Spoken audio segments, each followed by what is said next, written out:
Hey, so I'm continuing on with Chad here and his supposed signs of the end of the age that we are in now and Jesus' soon return, as he puts it.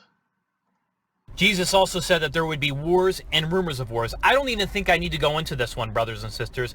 Look how many wars we've had since the time of Christ. Rumors of wars, another translation is threats of wars. Look at what's going on currently with Iran. I just did a video earlier. Iran just shot down a U.S. drone over the Strait of Hormuz today. We see this constant threat and rumors of wars, especially in our time right now. No, not especially in our time right now. Uh, Two other times that are prior to our time are World War One and World War Two. Do you really think we have less? Do you really think we have more war now than we did then? Do you know what the term World War One, World War Two means, Chad? What's war? What's world mean? You're going to tell me that the wars going on today are bigger than the wars back in the first part of the 20th century? I mean, that's just absolutely silly. Obviously, you didn't go to school or something because you don't really understand that tens of millions of people died. So, what are you comparing it to? The second thing is you admitted that all this has been going on since the time of Christ. So, just by your very statement there, you disprove that this could be a sign. How can that be a sign if it's something that's been going on since the time of Christ?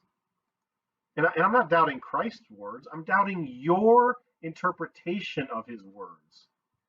Let me show you guys something else here. Luke 21. These guys don't like to quote Luke 21 because they like Matthew 24. It's easier on them. But Jesus said, they said, when shall these things be, and what sign will be when these things shall come to pass? And it's the same conversation they had in Matthew. He says, take heed, be not deceived, for many shall come in my name. I am Christ. Same thing, right? But when ye shall hear of wars and commotions, be not terrified, for these things must first come to pass, but the end is not by and by. That's the old-fashioned way of saying near. Did you catch that?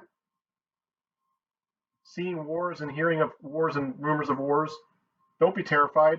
They must first come to pass, but the end is not near when you hear these. So, Chad, tell me how this can be a sign of the end being near when Jesus specifically says it isn't. Would you like to address that, Chad?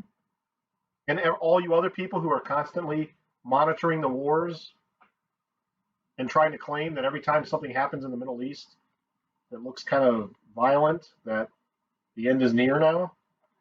Why would Jesus say that? Well, I'll tell you why.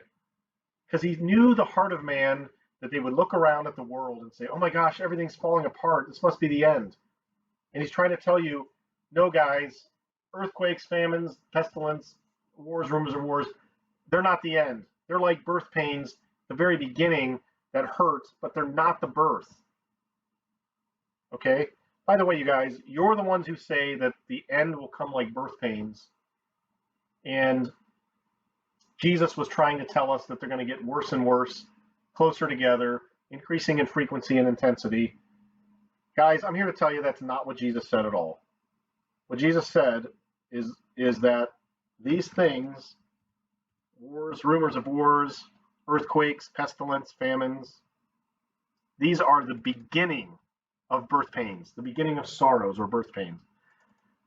Birth pains, the labor and delivery of a child at the end of the pregnancy happens in 3 stages. Stage 1, which would be the beginning of birth pains, is when contractions start to happen every 15 to 30 minutes or 10 to 30 minutes. So let's say every 20 minutes, a woman has a contraction. After the contraction is over, guess what happens? She stops having the pain for a little while. Then it comes back again 20 minutes later. Then it goes away. Then it comes back. Okay? Once she gets into stage 2, she starts pushing and she gets into that stage. Then it's like every few minutes, another one, every few minutes, another one, every few minutes, another one. That stage lasts anywhere from, 30 minutes to an hour, let's say. And then the final third stage is actually delivering. And that's like 5 to 30 minutes. Like literally the baby is coming down the birth canal and out. That's the very final stage. So when Jesus said beginning of sorrows, do you think he was talking about stage 1, stage 2, or stage 3? And I think he was talking about stage 1 because it's the beginning. And then stage 2 and 3, he doesn't bring up stage 2 and 3 here. Did you catch what I just said? Jesus never said, now these things that I'm going to talk about are the end of sorrows, the end of the birth process where the baby is born. He never brings that up at all. He says, don't worry about this stuff because they're only the pain of labor.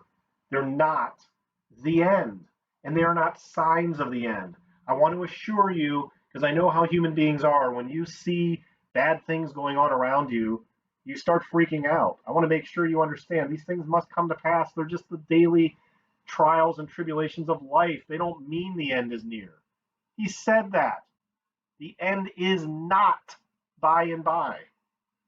So you guys, as usual, you take something that Jesus said, you flip it 180 degrees to make him say exactly the opposite of what he actually said. And we're supposed to listen to you and accept what you say as truth? Really?